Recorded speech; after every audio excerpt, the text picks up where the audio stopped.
Top quality और consistent performance के लिए सिर्फ सिल्वर पंप्स। टॉप क्वालिटी और कंसिस्टेंट परफॉर्मेंस के लिए सिर्फ सिल्वर पंप्स, नाम याद रखना। सोलापूर जिल्ह्यातल्या माढा तालुक्याच्या दौऱ्यावर जे आहे ते राज्याचे कृषी मंत्री माणिकराव कोकाटे ज्या पद्धतीने आपण जर पाहिलं तर मागील 2 दिवसापासून जे आहे ते पावसाची जे आहे ती धुवाधार बॅटिंग माढा आणि परिसरामध्ये होताना पाहायला मिळते। एकीकडे दत्तात्रय गाडगे या प्रयोगशील शेतकऱ्यानं माढ्याच्या अरणमधल्या या शेतकऱ्यानं शरद मँगोची जी प्रजाती आहे त्या आंब्यामध्ये विकसित केली आणि या शरद मँगोच्या ला देखील पेटेंट देखील मिळाले आणि त्याच ज्या शेतकऱ्याने हा आंबा विकसित केला त्या शेतकऱ्याच्या थेट शेतामध्ये माणिकराव कोकाटे आज पोहोचतायत।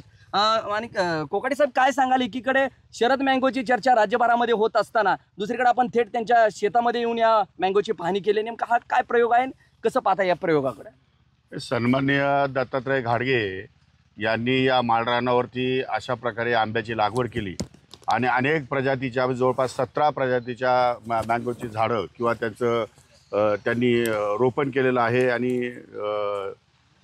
काय आपण त्याला म्हणतो पेटंट मिळाले नाही, पेटंट नाही, कलम क्रॉस कलम केल्यामुळे एकाच झाडावरती 17 व्हरायटी त्यांनी एकत्र ग्राफ्ट केलेल्या आहेत आणि त्यामध्ये त्यांनी शरद मँगो नावाचा जो मँगो आहे 3 किलोचा सर्वसाधारणपणे सन्माननीय शरद पवार साहेबांच्या नावाने तो मँगो त्यांनी इंट्रोड्यूस केलेला आहे। त्या आंब्याची मला प्रत्यक्ष पाहणी करायची होती, त्यामुळे गाडगे साहेबांनी मला 2-3 वेळा आग्रह केला।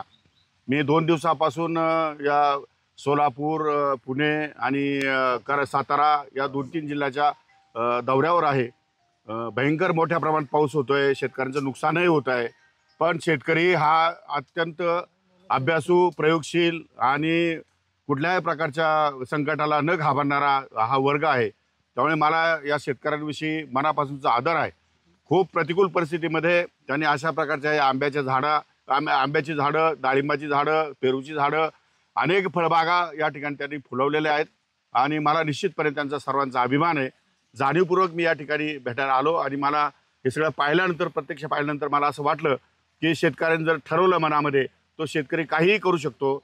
जे त्याला विद्यापीठाच्या शास्त्रज्ञाची आवश्यकता नाही, स्वतः शास्त्रज्ञ बनू शकतो आणि त्याप्रमाणे अतिशय उत्कृष्ट अशी शेती त्यांनी उभी केली आहे। त्यांना मी मनापासून धन्यवाद देतो। धन्यवाद। ज्या पद्धतीने आपण जर पाहिलं साहेब, एकीकडे शरद मँगोची चर्चा, दुसरीकडे राजकारणात ही चर्चा होते की 2 पवार वेगवेगळे झाले मात्र एकत्रित व्हावेत, या पवारांच्या चर्चेविषयी काय वाटते आपल्याला?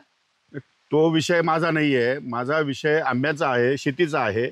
पण आपण एक ज्येष्ठ आमदार आहात, अजित पवारांचे साथीदार आहात। या विषयामध्ये पवार साहेब ज्येष्ठ नेते आहेत, दादा आमचे ज्येष्ठ मार्गदर्शक आहेत, आमच्या पक्षाचे राष्ट्रीय अध्यक्ष आहेत। त्या दोघांनी एकत्रित बसून जो ते काही निर्णय घेतील तो आम्हाला सर्वांना मान्य असेल। एक प्रामाणिक भावना काय, एक ज्येष्ठ आमदार आपण आहात, शरद पवारांसोबत देखील तितकाच कार्यकाळ आपण राजकीय घालवलेला आहे। एकंदरीत काय वाटतं, एकीकडे राज उद्धव यांची चर्चा, दुसरीकडे पवारांची देखील होते, एक प्रामाणिक भावना काय? माझी प्रामाणिक भावना हीच आहे की पवार कुटुंबियाने, पवार साहेबांनी 55-60 वर्ष या महाराष्ट्राला नेतृत्व दिलेलं आहे। त्यांनी सुद्धा अजितदादाच्या भूमिकेचं समर्थन करणं आवश्यक आहे। दादाची भूमिका वेळेनुसार, परिस्थितीनुसार ज्या भूमिका घेतली आहे त्या भूमिकेचं समर्थन साहेबांनी केलं तर महाराष्ट्रातल्या माझ्यासारख्या अनेक कार्यकर्त्यांना आनंद होईल। एकीकडे छगन भुजबळांना मंत्रिपद दिलं जात नव्हतं मात्र ते मिळालंय, एकीकडे मंत्रिपद मिळाल्यानंतर कुठेतरी ओबीसी मराठा वाद व्हायला कुठेतरी चितावणी होताना पाहायला मिळते। मंत्रिपद मिळाल्यानंतर जरांगे पाटलांवर जे आहे ते छगन भुजबळांनी पहिल्यांदाच निशाणा साधला। नेमकं भुजबळांना मंत्रिपद कशासाठी हवं होतं किंवा कशामुळे दिलं असं वाटतंय?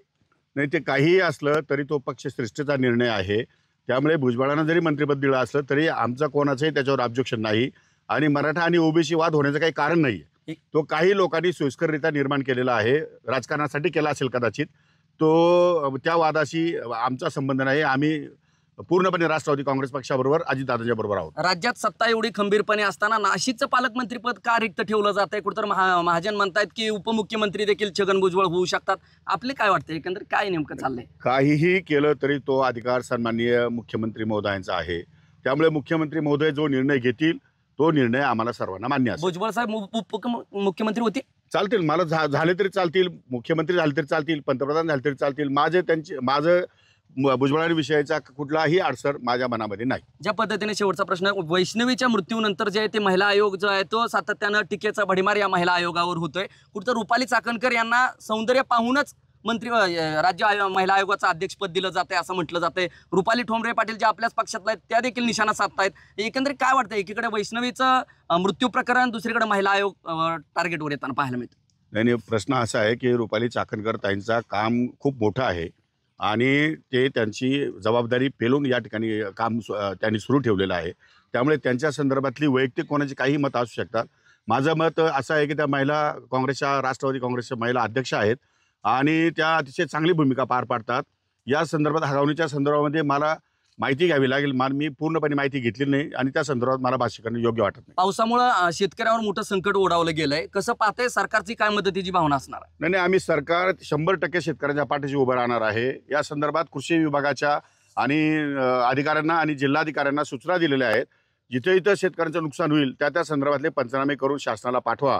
त्यानंतर आम्ही कॅबिनेटवर चर्चा करू आणि कॅबिनेटवर चर्चा करण्याचे अनुषंगाने जे काही धोरण केलेलं आहे त्या धोरणाप्रमाणे शेतकऱ्यांना मदत आम्ही निश्चितपणे देऊ. रोहित पवारांचं सातत्यानं तुमच्यावर टीका, शेरशायरी होते की कोट घालून कृषी मंत्र्याविषयी, तुमच्याविषयी शेरशायरी होते. आज आपण शेतावर बांधावर अनेक ठिकाणी जाऊन पाहणी करताय, आज कोट मात्र काय आपल्याला दिसत नाही. आता नेमकं हे काय? एकीकडे शेरशायरी, रोहित पवारांची टीका, आपलं काय प्रत्युत्तर असणार? असं काही नाही आहे. रोहित पवारांचं त्यांचं वैयक्तिक मत असू शकेल आणि रोहित पवारांना कोणी अडवलं कोट घालायला? त्यांनी कोट घालून फिरावं देशामध्ये. आमच्या शेतकऱ्यांनी सुद्धा मान सन्मानाने चांगले ड्रेस घालावेत, चांगले कपडे घालावेत आणि सुधारणा करावी आयुष्यामध्ये, ही माझी धारणा आहे. आणि कोट मी आजच घालत नाही, वर्षानुवर्ष पहिल्यापासून कोट घालतो. जेव्हा मी कधी याच्यामध्ये मंत्रिमंडळात नव्हतो किंवा मी सत्तेमध्ये जे होतो ते आमदार जरी होतो तरी माझ्या मतदारसंघातल्या लोकांचं काही ऑब्जेक्शन नाही त्याच्यावर. त्यामुळे रोहित पवारांनी ऑब्जेक्शन घेणं हे राजकीय आहे. त्यामुळे आपण समजून घेतलं पाहिजे. हे होते माणिकराव कोकाटेच्या पद्धतीने याचे सोडोतेवढं उत्तर जे आहे ते TV9 शी बोलताना व्यक्त केले. माझा सहकारी कॅमेरा पर्सन गणेश गुंड, संदीप शिंदे, TV9 मराठी, आरण, माडा, सोलापूर.